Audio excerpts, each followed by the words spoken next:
A lot of conversations online, especially by KOT, Kenyans on Twitter, talking about the finance bill, which is set to be tabled before Parliament today. But most importantly, there is a whole, let me not have the attitude, but a 29-year-old lady now wants, is it compensation or financial support from claiming to be the daughter of the mining CS, Salim Obuya. Maybe let's talk about that first. Yeah, good morning, Purity. And it's just been a really big story. It's caught Kenyans by there are those who are surprised and there are those who are not surprised because they have seen such incidences before. And this 29-year-old came into the light, and she's saying that Salim Obuya, the CS mining, her biological father, and she'll take time to support her, financially. She explains that the CS has been supporting her previously. The CS, of course, used to support her, and he promised that once he clears high school, he is going to support her and take her to college. But according to the lady, CS Obuya did not honor his word. The lady, she's called Anono, somebody. She says that the CS has been taking care of her since birth, but after she cleared high school, she stopped taking care of her, and she feels that she is entitled to care from the CS because the CS is a person of means. This is a person who has been, a former governor for Kwale County, and now he's a CS mining. So he feels that she should not be neglected. This is his father. So the lady is appealing to his father, as she claims to continue supporting us. So Kenyans are weighing in and saying that at 29, at that age, she really should not be disturbing people. She really needs to get her foothold of her life.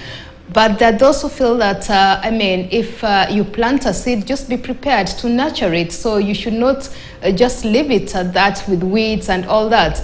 And others feel that, of course, the lady is entitled and, she should pursue it. And, of course, there are those who say that there are quarters that may be using this lady to drive a particular agenda because, of course, it's CS Obuya. So it could be political, it could be family. So there's a whole cocktail of responses coming in, Purity. Yeah, but I'm not sure about people driving an agenda because they would have done so while he was a governor because he was still a public figure. He was not appointed from nowhere. So we hope that will be resolved. But let's talk about the finance bill because some Kenyans who are Kenyans really feel that once passed, then it's going to be a huge burden to them. But we've heard the deputy president saying whether you like it or not, it's going to pass. What is this that the government feels that the finance bill is so important that they're not willing to even ensure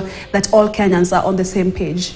The finance bill, as the DP says, is here to stay, and as he's clearly put it before, and is continued saying, it will pass without even changing a comma. So some of the people who have bared this brunt of the finance bill and have been under direct attack from the DP are the media people, the journalists, whom the DP say that whether they like it or not, whether they try preventing this finance bill, talking ill about it, trying to get it not to pass, it will sail through.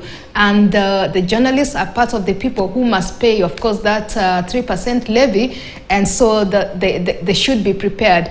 This is not the first time that the DP is, of course, attacking the media. Earlier this year, he said that the media misquoted him when he talked about, the closure of bars, some bars in some region in Mount Kenya region, and it was a way of the media wanting to pass its own agenda, wanting to portray the government in bad light, that it's not doing its job, and that's the work of the media.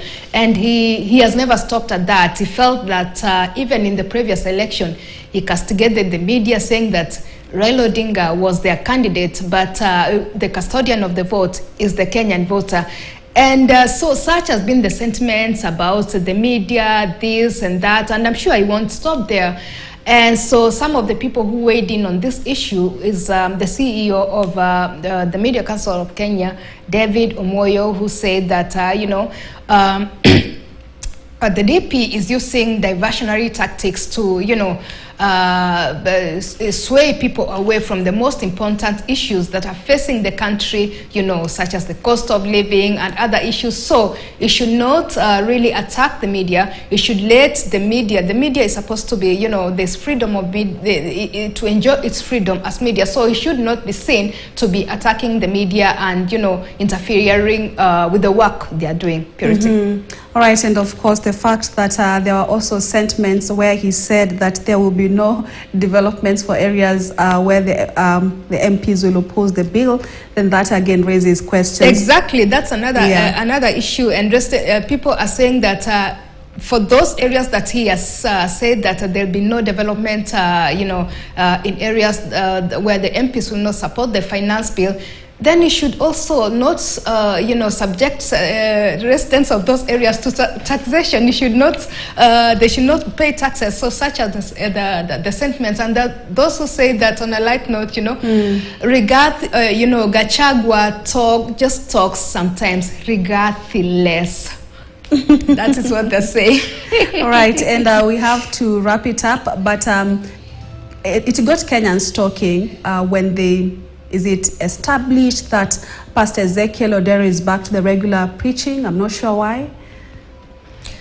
Pastor Ezekiel Odero, of course, is back to the regular preaching, and of course that is a subject that is still being talked about, bearing in mind that the Shakahola issue was the exhumation of bodies, of course, in Shakahola, and the whole incident that happened that made him face what he's facing in his church. So people are saying that there are those who are saying it should be allowed, of course, to go ahead with the preaching, but others are saying no, let him be held, until, let the church services be held until that is cleared by the courts, so that, and because it's also facing he was facing the issue of his accounts, it should be cleared from all these charges before he can continue, ministering and calling people for, the crusades that they were like one they were supposed to have with Pastor Pius Muiri the other day, so that it should be cleared before he can go ahead with that. All right, Caroline, thank you so much for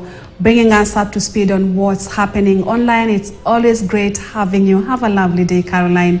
Let's now continue with more news, where the Kenya Medical Supplies Authority has revoked all pre-qualified suppliers. The newly inaugurated KEMSA board has also reviewed contracts procured by single sourcing. Board Chairman Irungu Nyakera has announced